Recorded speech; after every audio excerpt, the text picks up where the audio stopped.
High friends and السلام علیکم۔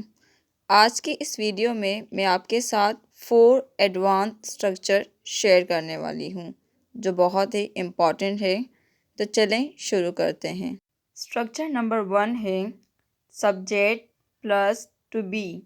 To be minus to be verb, is am are was verb plus able to اور enable to plus verb کی first form plus object.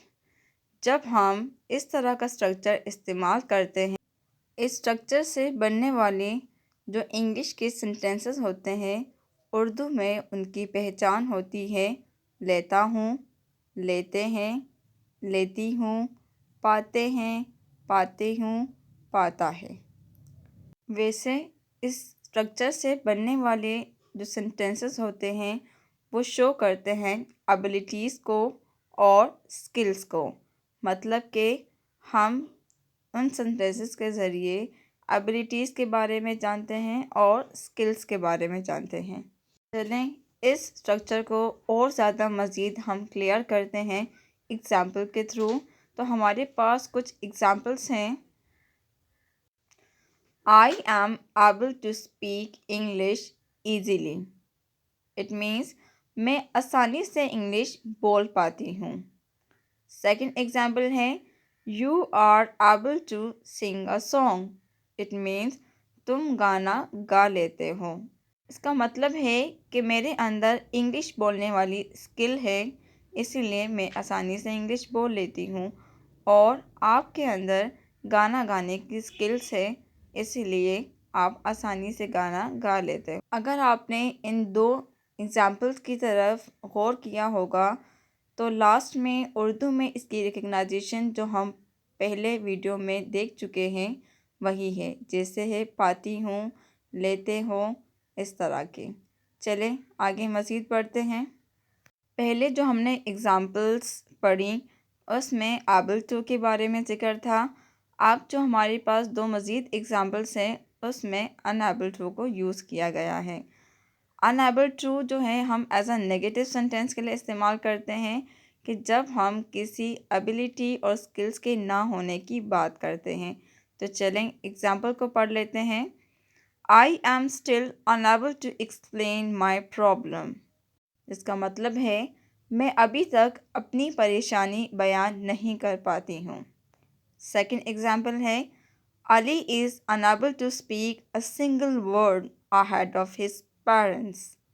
اس کا مطلب it means علی اپنے والدین کے سامنے ایک لفظ بھی نہیں بول پاتا ہے، مطلب اس کے اندر وہ ایبیلٹی نہیں ہے اپنے پیرنٹس کے سامنے بولنے کی، تو اس لیے اس میں ہم نے unable to کا یوز کیا ہے کیونکہ ہم نے یہاں پر ان ایبیلٹی کے بارے میں بات کی ہے۔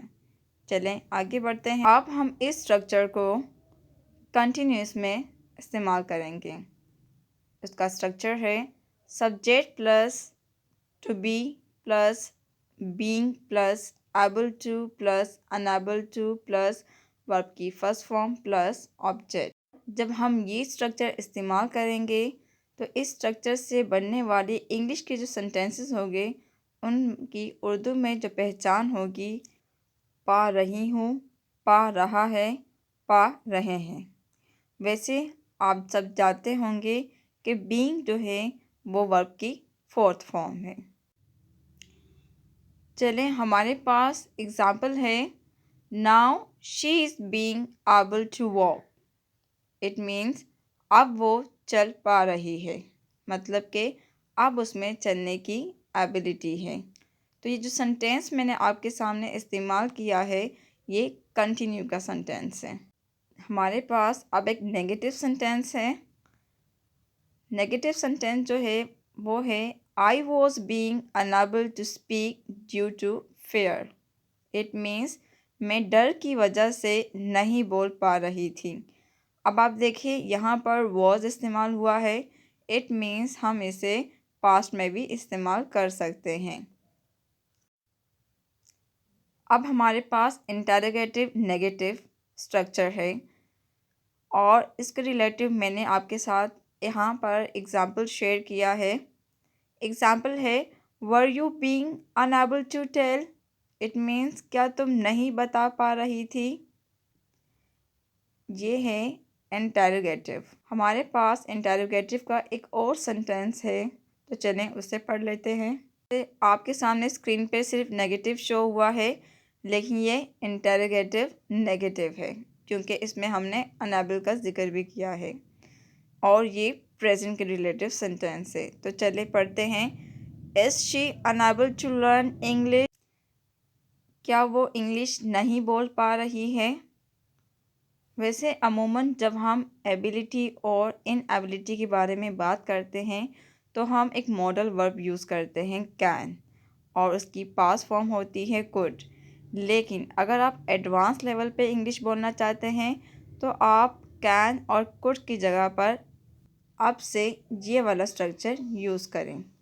آئی ہوپ آپ کو یہ ویڈیو اچھی لگی ہوگی، اور مزید ایڈوانس فریزز انشاءاللہ میں آپ کے ساتھ نیکسٹ ویڈیو میں شیئر کروں گی۔ اللہ حافظ۔